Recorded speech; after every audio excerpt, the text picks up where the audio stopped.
Bienvenidos a una nueva inmersión profunda. Hay una fascinación innegable en tratar de entender cómo funciona nuestra propia mente. Y hoy vamos a explorar un tema monumental, que es el nacimiento del sujeto moderno en la filosofía. Sí, es decir, cómo la humanidad pasó de verse a sí misma, simplemente como una pieza más del cosmos, a entenderse como el centro mismo de todo el conocimiento. Exacto. Y para lograr esto, tenemos sobre la mesa un conjunto de fuentes absolutamente brillante. Contamos con textos académicos y, de hecho, programas de estudio universitarios de la Cátedra de Introducción a la Filosofía para la carrera de Psicología. Es un material riquísimo. Y bueno, estos documentos nos invitan a sumergirnos en la mente de tres verdaderos titanes del pensamiento. Estamos hablando de René Descartes, David Hume e Immanuel Kant. Así es. Y es un placer estar aquí para recorrer todo esto. La misión de nuestra exploración de hoy es trazar un mapa de ese viaje intelectual. Un viaje que es, la verdad, fascinante. Totalmente. Vamos a ver cómo el pensamiento humano transitó desde una búsqueda obsesiva por encontrar verdades absolutas a través de la razón pura, para luego chocar de frente contra el muro de un escepticismo radical. Un escepticismo basado únicamente en los sentidos y la experiencia. Y finalmente veremos cómo se llega a una síntesis, a la teoría de que es la mente misma la que construye activamente la realidad que experimentamos todos los días. Exactamente. Hacia allá vamos. Bueno, vamos a desempacar esto. Empecemos viajando mentalmente al siglo XVII. Según los textos, estamos en plena revolución científica. Y todo lo que el ser humano creía que era innegablemente cierto, está colapsando. Claro, la física tradicional ya no sirve. Y el modelo geocéntrico también. Esa idea tan reconfortante de que la Tierra era el centro inmóvil del universo es reemplazada por la visión de Copérnico. Resulta que somos solo una roca más girando alrededor del Sol. Un golpe al egúmano, sin duda. Me imagino que para alguien de esa época esto debió generar una crisis monumental. Y ahí es donde aparece el francés René Descartes. Frente a este derrumbe, él decide que la única forma de avanzar es encontrar un cimiento absolutamente firme. Pero, ¿cómo logra hacer eso en medio de tanto caos? La estrategia que adopta Descartes frente a esa crisis es brillante precisamente por lo extrema que resulta. En sus meditaciones metafísicas, él decide aplicar lo que se conoce como la duda metódica. ¿Una duda metódica y radical? Sí, pero es importante aclarar que no se trata de dudar por dudar como si fuera un capricho. Se trata de utilizar la duda como una herramienta demoledora para limpiar el terreno. Claro, dudar como método. Su regla es muy simple. Cualquier creencia que tenga la más mínima posibilidad de ser falsa debe ser tratada como si fuera absolutamente falsa. Y primero descarta la información de los sentidos porque es evidente que a veces nos engañan. Si un palo metido en el agua parece quebrado, los sentidos no son de fiar, digamos. Tal cual. Ese es el ejemplo clásico. Hasta ahí tiene sentido. Pero, a ver, leyendo los apuntes veo que lleva esta duda a un nivel casi de ciencia ficción. Descarta incluso las matemáticas, que parecen tan seguras. Introduce una hipótesis que, de verdad, me voló la cabeza. El genio maligno. Ah, la hipótesis del genio maligno. Suena casi como la premisa de la película Matrix, pero planteada en el año 1641. ¿De qué se trata exactamente este genio? Es un experimento mental verdaderamente aterrador. Descartes plantea un escenario donde existe un ser todopoderoso, sumamente astuto y engañador, que dedica absolutamente toda su energía a manipular nuestras percepciones. ¿Qué nivel de angustia? Imagínate. ¿Qué pasaría si este genio hace que creamos que 2 más 2 es 4, o que tenemos un cuerpo físico, cuando en realidad todo es una ilusión proyectada en la mente? O sea, bajo esta hipótesis no hay cielo, no hay tierra, no hay cuerpos. Todo podría ser absolutamente falso. Todo. Es un nivel de desesperación intelectual brutal. Llegar a dudar de la propia existencia física. Pero justo en el fondo de ese abismo, los textos marcan que Descartes tiene un momento revelador, una especie de chispa que sobrevive a todo. Él se da cuenta de que, incluso si hay un engañador supremo manipulando la realidad, tiene que haber alguien que esté siendo engañado, ¿verdad? Exactamente. Y de ahí sale su famosísima conclusión. Cogito ergo sum. Pienso, luego existo. Es un punto de inflexión histórico absoluto. Pero hay un detalle crucial que los apuntes universitarios subrayan frente a las críticas de la época. A ver. Filósofos contemporáneos a él argumentaban que Descartes estaba haciendo una especie de trampa lógica, un silogismo deductivo encubierto, algo así como todo lo que piensa existe, yo pienso, por lo tanto existo. Como si fuera una fórmula matemática. Exacto. Pero Descartes responde que no es así en absoluto. El cogito no es una deducción matemática paso a paso, es una intuición inmediata. Una evidencia instantánea. Sí, al momento mismo de vaciar la mente, a través de la duda, la certeza de la propia existencia se impone con una evidencia y una claridad absolutas. Se autofundamentan un solo golpe de vista del intelecto. O sea, no es un razonamiento lento, es un choque directo con la realidad. Ahora, una vez que sabe que existe, los apuntes mencionan que Descartes se pregunta ¿qué es él exactamente? Y rechaza las definiciones clásicas. Sí, como la de animal racional. Incluso rechaza la idea de tener un cuerpo, porque el genio maligno todavía podría estar engañándolo sobre la materia. Entonces, ¿con qué se queda? Lo fascinante aquí es cómo Descartes establece lo que hoy conocemos como el dualismo cartesiano. Lo único que no se le puede quitar bajo ninguna circunstancia es el pensamiento. Su capacidad de pensar. Por lo tanto, concluye que es una res cogitans, que en latín significa una cosa que piensa. Se define como una entidad cuyo atributo esencial y único es dudar, entender, afirmar, negar y sentir. Separa totalmente la mente del cuerpo. Separa radicalmente la mente del cuerpo, al cual llama res extensa, la sustancia material. Pero claro, esto trae un problema gigantesco que en filosofía se llama solipsismo. El encierro total en uno mismo. Tal cual. El cogito ofrece una certeza inquebrantable de que la propia mente existe en el instante en que piensa, pero no garantiza la existencia de absolutamente nada más, ni de las demás personas, ni del propio cuerpo, ni del mundo exterior. Es una verdad muy poderosa, pero profundamente solitaria. Muy solitaria. Y para salir de ese encierro, los textos de la cátedra dedican un buen rato a un experimento mental muy famoso de su segunda meditación, el argumento del trozo de cera. Me pareció muy curioso.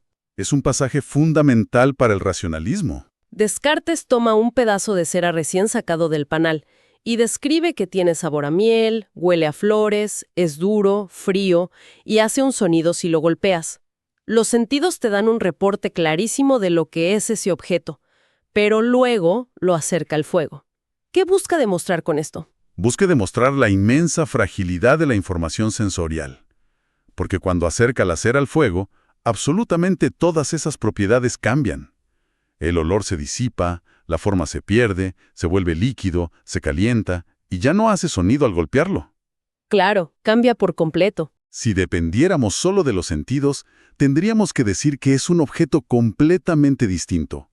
Sin embargo, cualquier mente humana reconoce sin dudarlo que sigue siendo exactamente la misma cera. Porque la imaginación tampoco puede prever todas las formas posibles que tomará la cera derretida. Efectivamente. Entonces, el análisis concluye que no es a través de los sentidos que conocemos verdaderamente la cera. Lo que permanece constante es algo extenso y mudable, y eso solo puede ser comprendido por el intelecto. Ahí está la clave. Descartes tira una bomba conceptual. El conocimiento verdadero de las cosas materiales no proviene de la experiencia sensorial, sino de la razón pura. Aquí es donde se pone realmente interesante, porque damos un salto de un siglo, cruzamos el Canal de la Mancha y nos encontramos en el siglo XVIII con el escocés David Hume. Un cambio de escenario y de paradigma total. Y leyendo sobre Hume, la sensación es que viene con un mazo a destruir todo el castillo de cristal que armó Descartes. Si Descartes confiaba en la razón pura y el intelecto innato, Hume es el campeón del empirismo. Sin lugar a dudas. Según entiendo, su postura es que no hay ideas innatas y que todo conocimiento comienza exclusivamente en la experiencia sensible. ¿Cómo estructura Hume la mente para justificar esto? El enfoque de Hume, desarrollado en su Tratado de la Naturaleza Humana, es radical y busca aplicar el rigor de la física a la mente humana. Él comienza haciendo una especie de anatomía de las percepciones. A ver. Divide todo lo que pasa por nuestra mente en dos categorías fundamentales, basándose en su nivel de fuerza y vivacidad. Por un lado están las impresiones. ¿Qué serían las originarias, las más fuertes? Exacto. Estas son las sensaciones, pasiones y emociones fuertes y vívidas en el momento exacto en que ocurren. Para visualizarla mejor, una impresión sería el dolor agudo e inmediato que se siente si alguien se martilla el dedo por accidente, ¿verdad? Ese es el ejemplo perfecto. Y por otro lado están las ideas, que son simplemente copias débiles, imágenes descoloridas de esas impresiones originales cuando las recordamos o las imaginamos al día siguiente. O sea, el recuerdo de ese martillazo. Exactamente. Y a partir de esto, Hume establece una regla de oro implacable, el principio de la copia. Toda idea genuina, por más compleja o abstracta que parezca, tiene que provenir directa o indirectamente de una impresión sensorial previa. ¿Y si no hay impresión previa? Si no puedes rastrear una idea hasta una impresión empírica, entonces esa idea no tiene sustento real. Es una pura ficción. Y armado con esa regla de oro, Hume sale a cazar los conceptos intocables de la filosofía. Me llama muchísimo la atención cómo ataca directamente el yo de Descartes. Es un ataque frontal al núcleo del racionalismo. Descartes decía que éramos una res cogitans, una sustancia pensante estable y permanente. Pero cuando Hume aplica su lupa empírica y busca la impresión original de ese yo, los textos dicen que simplemente no la encuentra. Es un golpe devastador. Cuando Hume mira hacia adentro de su propia conciencia, nunca encuentra un yo puro, aislado y constante. ¿Qué encuentra entonces al mirar hacia adentro? Lo único que percibe es una sucesión de impresiones momentáneas. Ahora siente frío, luego percibe una luz, después tiene un sentimiento de enojo o un recuerdo feliz. Como no existe ninguna impresión que se mantenga invariable a lo largo del tiempo, concluye que no puede haber una idea legítima de un yo sustancial permanente. Es fuertísimo eso. Como bien dice Hume en su texto, la mente es una especie de teatro, donde varias percepciones aparecen sucesivamente. Pasan, vuelven a pasar, se deslizan y se mezclan.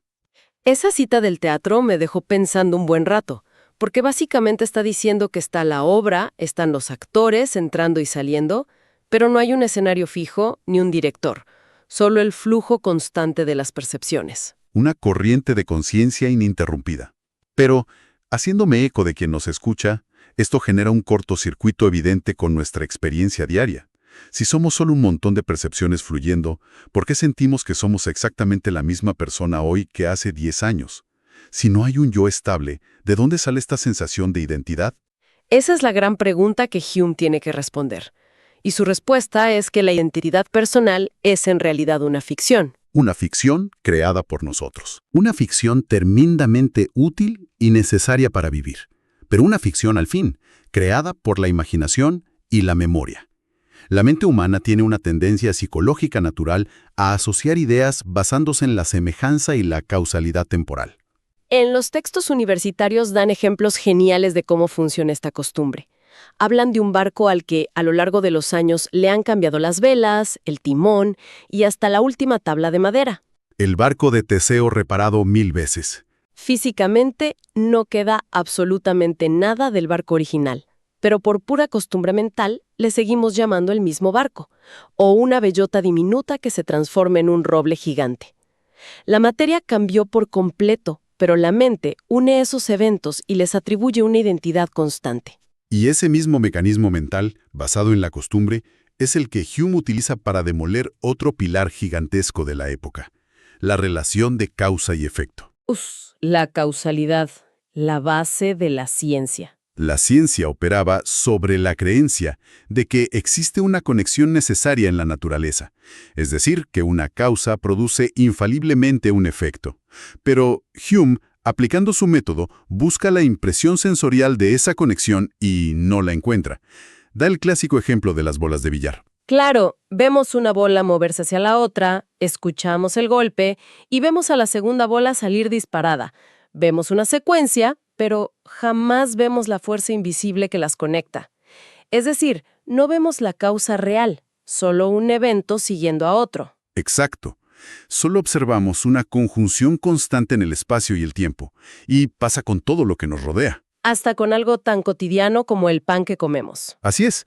No hay nada en la apariencia química del pan que nos asegura racionalmente que nos va a alimentar la próxima vez que lo comamos. Ni hay una demostración lógica de que el sol saldrá mañana. Todo es simplemente un hábito. Creemos en todo esto enteramente por hábito. Porque hemos visto que un evento sigue a otro tantas veces en el pasado, la mente genera la costumbre psicológica de esperar que ocurra lo mismo en el futuro. Hume nos advierte que operamos sobre un mundo de probabilidades guiados por el hábito, no sobre verdades universales garantizadas por la razón. El nivel de escepticismo es verdaderamente abrumador, y según cuentan las fuentes, alguien que sintió ese impacto como un terremoto fue el filósofo alemán Immanuel Kant. Lo sacudió por completo y cambió la historia. Él venía de una formación racionalista súper estricta y cuando lee a Hume confiesa que esto lo despertó de su sueño dogmático. Y es lógico, porque si Hume tiene razón y la causalidad es solo una costumbre psicológica, entonces toda la ciencia moderna y la física universal están construidas sobre castillos de arena. Un peligro inminente para la ciencia. ¿Cómo reacciona Kant ante esto? Porque asumo que no se rinde ante el escepticismo de Hume, pero tampoco puede volver al dogmatismo de Descartes. Si conectamos esto con el panorama general, la obra de Kant es uno de los mayores logros intelectuales de la historia. En su crítica de la razón pura, él necesita salvar la universalidad de la ciencia. Y para lograrlo, propone lo que él mismo bautizó como el giro copernicano en la filosofía. Un cambio de perspectiva revolucionario. Exactamente. Antes, todos asumían que la mente era pasiva, un espejo intentando reflejar los objetos del mundo o una hoja en blanco recibiendo impresiones empíricas. Kant invierte el tablero por completo. ¿Y qué propone como alternativa? Propone que no es la mente la que debe adaptarse a los objetos, sino que son los objetos los que deben adaptarse a la estructura previa de la mente para poder ser conocidos. A ver si logro decodificar esto sin sonar como un manual de estudio. Para explicar cómo la mente es activa y construye el conocimiento, Kant analiza los tipos de afirmaciones o juicios que hacemos sobre el mundo. Así es. Los textos mencionan los juicios analíticos que, si entiendo bien, no suman información. Por ejemplo, decir todo cuerpo es extenso o un triángulo tiene 3 lados. Es lógicamente cierto, pero no me enseña nada nuevo porque tener 3 lados es la definición misma de triángulo. Correcto, solo explican el concepto. Y luego están los juicios sintéticos a posteriori, que sí suman información pero dependen de la experiencia. Como decir, el agua de esta taza está fría. Pero claro, como dependen de la experiencia empírica, sufran del problema de Hume. No pueden ser universales. Entonces, ¿cuál es la solución de Kant? La genialidad de Kant es descubrir o fundamentar la existencia de los juicios sintéticos a priori. Esta es su gran llave maestra. Sintéticos a priori. Son juicios que nos dan información completamente nueva sobre el mundo, ampliando nuestro conocimiento, pero al mismo tiempo son universales y estrictamente necesarios porque son completamente independientes de la experiencia empírica. ¡Qué potente! Kant sostiene que las matemáticas, la geometría y los principios base de la física están hechos de este tipo de juicios. Pero para que sea posible conocer algo antes de experimentarlo, nuestra propia mente tiene que imponer sus reglas de juego a la realidad. O sea, la mente preconfigura la información antes de que llegue. Y esto me lleva a la parte del programa de estudios que habla de la estética trascendental. Kant dice que el espacio y el tiempo no son cosas reales que existan físicamente allá afuera en el mundo empírico. Esto cuesta procesarlo un poco al principio. Rompe completamente con el sentido común. Totalmente. ¿Cómo explica Kant qué son entonces el espacio y el tiempo? Kant argumenta que el espacio y el tiempo son formas puras de la intuición de nuestra sensibilidad. La mejor manera de visualizarlo hoy en día es imaginar que todo ser humano nace con unas gafas de realidad virtual puestas. Unas gafas integradas de fábrica. Unos lentes estructurales fijos que es absolutamente imposible quitarnos. Esos lentes están calibrados internamente con las coordenadas de espacio y tiempo. Por lo tanto, cualquier dato, cualquier caos de sensaciones que provenga del exterior, al entrar en nuestra mente es automáticamente filtrado, moldeado y ordenado espacial y temporalmente por estas gafas. Es una analogía fantástica. No podemos percibir nada fuera del espacio y el tiempo, porque esa es literalmente la arquitectura ineludible de nuestra propia maquinaria mental. Esa es la estructura fundamental. Y después de ese primer filtro, los textos indican que la mente usa el intelecto para aplicar otro set de moldes, las categorías del entendimiento, como la noción de causalidad. Es decir, la causalidad no es una simple costumbre, como decía Hume. Para nada, es mucho más profundo que eso. Es una regla de procesamiento innegociable que nuestro cerebro le impone a la naturaleza, para que la realidad tenga coherencia. Pero me imagino que decir que solo conocemos lo que pasa por nuestros propios filtros tiene una consecuencia grave. Introduce la famosa división entre fenómeno y númeno. Efectivamente, es el precio a pagar por salvar a la ciencia. El fenómeno es la realidad tal como se nos aparece. Es la realidad después de haber sido procesada, amasada y estructurada por las gafas del espacio, el tiempo y las categorías mentales. Lo que experimentamos conscientemente. Eso, el fenómeno, es lo único que la ciencia humana puede estudiar y conocer con absoluta certeza matemática y física. Pero del otro lado de ese muro perceptivo queda el númeno, que es la cosa en sí misma. Lo inalcanzable. Es la realidad tal cual es en su estado puro, libre de nuestra percepción y filtros humanos. Y como jamás podremos quitarnos las gafas del espacio y el tiempo, el númeno permanecerá para siempre inaccesible. Entonces, ¿qué significa todo esto para los grandes misterios históricos de la humanidad? Porque si la ciencia solo puede operar sobre los fenómenos, sobre lo que podemos procesar en el espacio y el tiempo, ¿qué pasa con conceptos inmensos como Dios, la inmortalidad del alma o el mundo en su totalidad?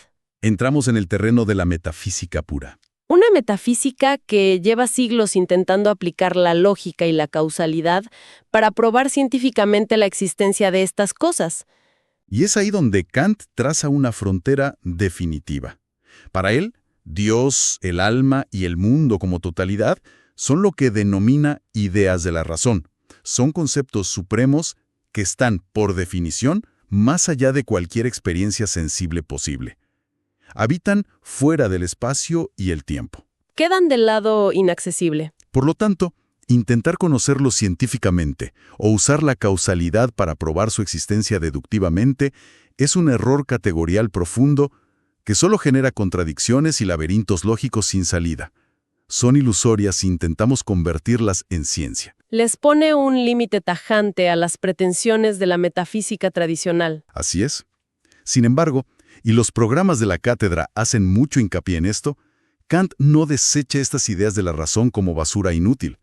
Todo lo contrario. ¿Qué función vital cumplen entonces para el ser humano? Argumenta que, aunque no sirven para producir conocimiento científico riguroso, tienen un valor regulativo inmenso. Actúan como faros en el horizonte para el intelecto. Impulsan a la mente humana a no conformarse nunca, a buscar siempre una mayor unidad en la investigación. Orientan el pensamiento hacia algo superior.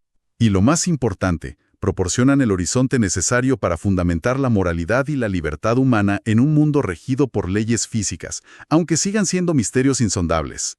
Es un recorrido verdaderamente épico el que proponen estos apuntes universitarios. Para resumir un poco el viaje, Descartes nos empujó al abismo de la duda hiperbólica para obligarnos a encontrar una certeza inamovible dentro de nuestra propia capacidad de pensar. El poder fundacional de la duda y de la razón. Luego vino Hume, dándonos un baño de humildad tremendo al demostrar que gran parte de lo que consideramos certezas absolutas basadas en la razón son solo ficciones y hábitos de una mente que necesita orden empírico. Una demolición necesaria de nuestras creencias. Y finalmente llega Kant para reconciliar la situación, revelando que no somos espectadores pasivos de un universo ajeno, sino los arquitectos activos que filtran, ordenan y le dan forma a la realidad experiencial que vivimos. Es una síntesis monumental. Y me parece fundamental aterrizar esto en nuestra cotidianeidad, porque no es solo historia antigua para aprobar un examen universitario. Para nada, es muy actual. Hoy vivimos inmersos en un mundo saturado de información, de algoritmos que dirigen nuestra atención y de verdades prefabricadas. Entender que nuestra mente no es una simple cámara que graba una realidad objetiva, sino un procesador sumamente activo que selecciona, filtra y construye constantemente lo que terminamos llamando verdad, es una herramienta crítica fundamental. Nos obliga a dudar sanamente de lo evidente. Nos invita a ser más cautelosos con los dogmas y mucho más conscientes de los lentes a través de los cuales juzgamos las opiniones ajenas y nuestras propias creencias más arraigadas. Es como si nos dieran el manual de usuario de nuestro propio cerebro para evitar caer en fanatismos o en el estrés de las certezas rígidas. Definitivamente. Y esto plantea una pregunta importante. Un eco de estas profundas filosofías que resuena todos los días en nuestra vida moderna. Te escucho. Del sentido de la realidad en todo momento, para que tenga coherencia, y sí, como advirtió el escepticismo de Hume, la identidad personal que defendemos con tanta energía es en gran medida un hábito, una narrativa que une memorias dispersas y aisladas. Qué fuerte pensar eso todos los días. Entonces, ¿cuánta de esa realidad diaria, que genera angustia, estrés y conflicto, es un hecho verdaderamente real e inamovible? ¿Y cuánta es simplemente el guión de una película dramática que nuestro propio cerebro está escribiendo, produciendo y dirigiendo en tiempo real sin siquiera avisarnos? ¡Qué manera de dejar la cabeza dando vueltas! Es una imagen potentísima para que la mente curiosa de quien nos escucha siga cuestionando las bases de su propia percepción. Un ejercicio mental más que necesario hoy en día. Tal vez sea el momento perfecto para detenerse un segundo frente a las preocupaciones de mañana. Observar los propios filtros mentales antes de dar por sentada la realidad y preguntarse quién está realmente al mando de la proyección de esa película. Hasta aquí llega nuestra exploración a fondo del sujeto moderno. Ha sido un viaje intelectual increíble. Muchísimas gracias por acompañarnos a pensar, a dudar y a reconstruir. Hasta la próxima inmersión profunda.